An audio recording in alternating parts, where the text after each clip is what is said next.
Spider-Man is really, really good, you guys. Now, I was going to format this video a completely different way than this. I was going to be like, Insomniac's new Spider-Man game is coming out soon, so let's look back and see where they went right, where they went wrong, and if Spider-Man is as good as you remember.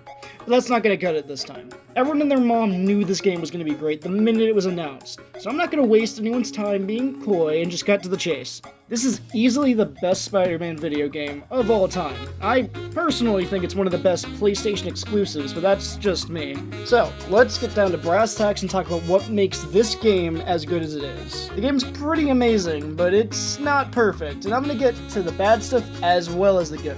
But for now, let's talk about what makes Insomniac's Spider-Man the top dog.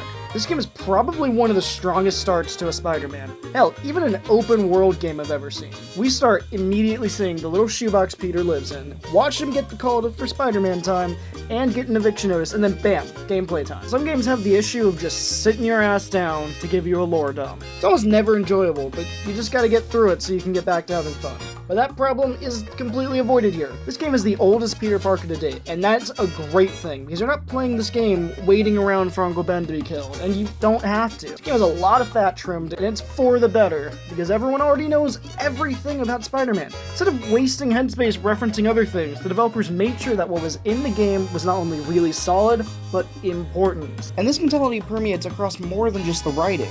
Suit design and gadget making is brought up once or twice each, and then left to the player to work on. This game is streamlined to the max, and I'm personally living for it.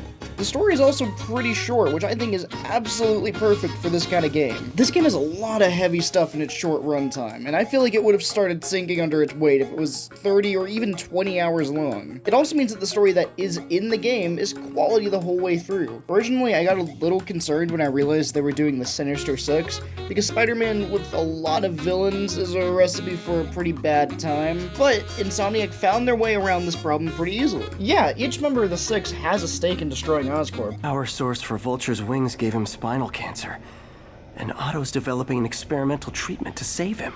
But it's Mr. Negative and Doc Ock who really star across the game, which I'm really happy with. They both want to fucking destroy Norman Osborn. And to be honest, can you blame them? In this game, Norman turns Martin Lee into a demon, destroys Octavius' career, makes his company inseparable from New York, and he got to be mayor? What the hell, Norman? And I haven't even mentioned the bioweapon he made in the heart of one of the most populated cities in the country, or how he straight up imposed martial law. Lee and Octavius are completely in the right in being pissed with Osborn, and I think it makes the story a hell of a lot better than it would have been. Normally, Spider-Man villains are just vindictive assholes who are good with science, and I think that this is a way more interesting approach to take. The writing is way more realistic in this game than any other Spider-Man that came before, and it kind of reminded me of watching Jessica Jones or Daredevil for the first time. However, it's not perfect. It does have its problems, even if they're small. I mean, it's not really a big issue, but my main and really only complaint is how Doc Ock comes to be. I really like the idea of Otto hiring this kid who absolutely worshipped him and manipulating said kid to help him make his arms, but I do not think this is in character for Peter. Now, I'm not saying I don't think he'd ever help a villain. That's solid Peter right there. However, the minute I see Otto walking around with murder arms is when I start to think someone took a few gulps of the Dum Jum juice. But as a whole, the writing is absolutely spectacular, and it's also carried by some fantastic performances. Normally, I couldn't give two shits about a will they, won't they, because you know that one of two results is gonna end up happening. But this game actually sucked me into caring about if Peter and MJ are gonna get together or not. MJ and Peter building their relationship back together is a lot more interesting than I was expecting to give Insomniac credit for. Likewise, Miles is one of the most realistic characters in the game. You're Spider-Man. You're the amazing Spider-Man. You're the spectacular Spider-Man. And a few other choice adjectives Jameson uses. It always annoyed me that Miles was originally just a black Peter Parker. A melanin palette swap, if you will. But I'm so glad to see him becoming his own character ever since Spider-Verse took him in a whole new direction. Listening to Miles say all the cliche funeral things before Peter can just shows how much heart the writers put into these characters, because I could imagine saying exactly what he said. However, the shining star of this game is Yuri Lowenthal as Spider-Man. Wow. This man is hands down the best actor in the game, and his performance makes Peter Parker feel like a fully realized person. Peter goes through all the motions in this game. He gets his ass evicted, breaks his bones, and has full-blown mental breakdowns, and Ben 10 over here makes you feel some shit. But of course, the main trio is gonna be good. Of course it is. They're the main characters. They're the player characters. You know who isn't always fun? Electro. Welcome to the party! Electro is always either lightning pun dude or snarky asshole. There's really no in between. And that's kind of the nature of most Spider-Man villains, at least until this game came around and gave Electro character. Come on, Spider-Man! I thought this was a chase! He teases the shit out of and even jokes around with Spider-Man, and it feels really good to hear because you're fighting a real person. There's this fantastic moment at the start of the Electro and Vulture boss fight where Spider-Man makes a Rocky joke, and Electro immediately picks up on it. Spider-Man! I must break you! You got it! You got my joke! I don't think any Spider-Man movie or animation or TV show has ever done something like that for someone who wasn't the main villain. It just gives me so much joy. I don't have to have a good reason to like it, it's just fun. And that's the thing about this game. It's playable fun. It's so much more fun, and it makes me kind of feel a little bit bad for beating the shit out of him. But I did it anyway. The game is also presented perfectly. Now, when a game gets announced with a super maximum hyper realistic art style, I get kind of worried because there have been poor realistic looking games that came before it, and there will be poor realistic looking games that will come after it. But yet again, this game doesn't have that problem. The game looks absolutely gorgeous, and anyone who says otherwise is a goddamn fool. There's so many little things I love about the presentation. Every single part of this game looks fantastic. All the buildings look amazing. Every character model is on point. All of the Spider-Man suits are varied and unique, and the attention to detail is so cool. There are so many little animations that weren't even necessary, but they're just so much fun to watch. And while all the motion capture is beautiful and absolutely spot on, there is one glaring, recent problem with the mocap. And that is that they turned my boy into a goddamn twink. Now, Insomniac, I love you guys. You made mine and millions of childhoods, but you seriously fucked up here. Now, for those who don't know, the remaster will be replacing the original motion capture actor with Ben Jordan.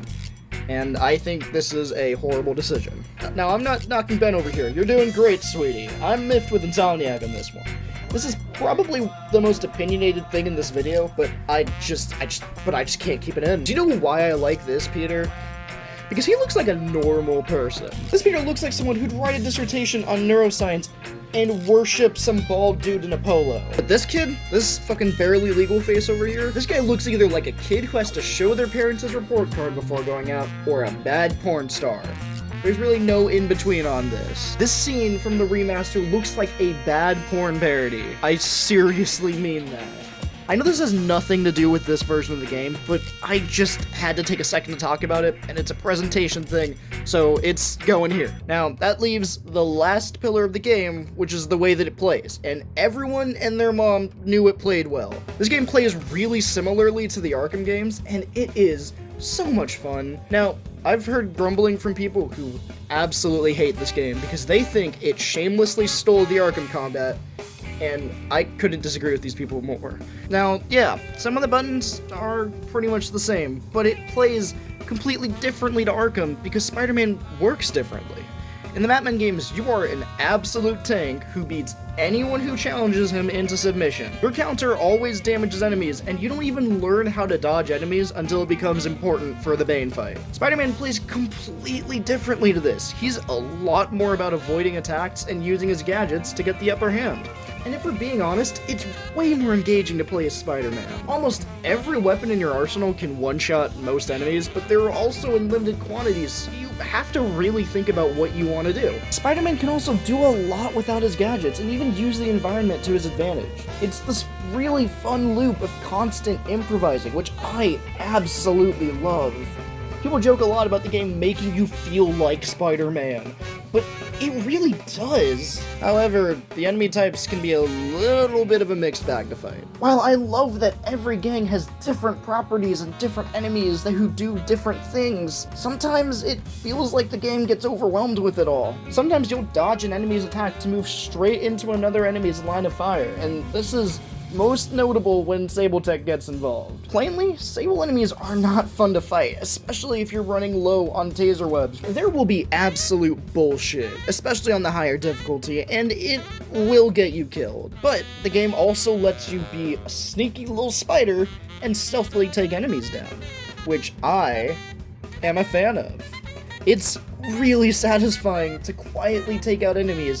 However, it doesn't always feel as rewarding as starting an open brawl, especially when you're in the hideouts where you can't really clear them stealthily. You always gotta just get a bar fight going. Bosses are also a bit of a mixed bag too. None of them are really bad, but some of them are just a little too simplistic for my blood. I'm glad that this game doesn't have super hard boss fights, because not every game really needs to have Dark Souls level difficulty where you're just constantly grinding at one singular boss. Some games just need a larger scale encounter that services the story. Some games have the issue of putting bosses in that are hard for the sake of being hard alone, and it gets kinda messy. But this game kinda has the opposite problem. When the bosses are good, they're really good.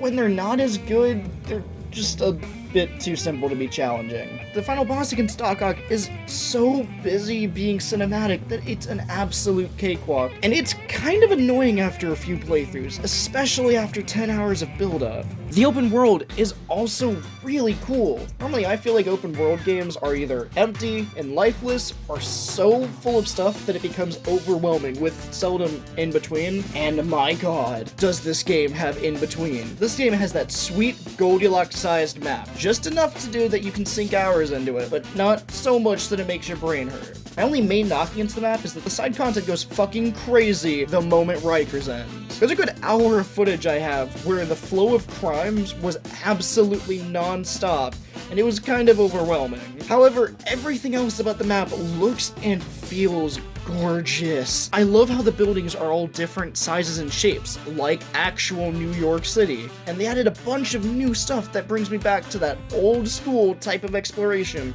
and I couldn't be happier. It is so much fun to just swing around that I don't think anyone would be upset if fast travel disappeared. However, you're not always going to be Spider-Man, because every now and then you'll be passed controls to the rest of the New York Savior Squad for stealth missions and puzzles. Now, this was the one thing that everyone agreed kind of sucked back when the game came out, and back then, I couldn't disagree more.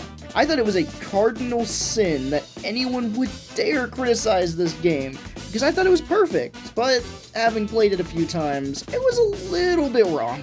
I think the main thing I liked about these missions is that they brought things closer to the ground, both literally and figuratively, and I loved seeing the different perspectives of each character. I think the best one is easily the one at Grand Central Station, because of how fun it is to tag team with Peter and MJ. The writing on these missions is really fun. Watching MJ manipulate people in an apartment complex to rise up, or watching Miles get shit thrown at him because his dad died.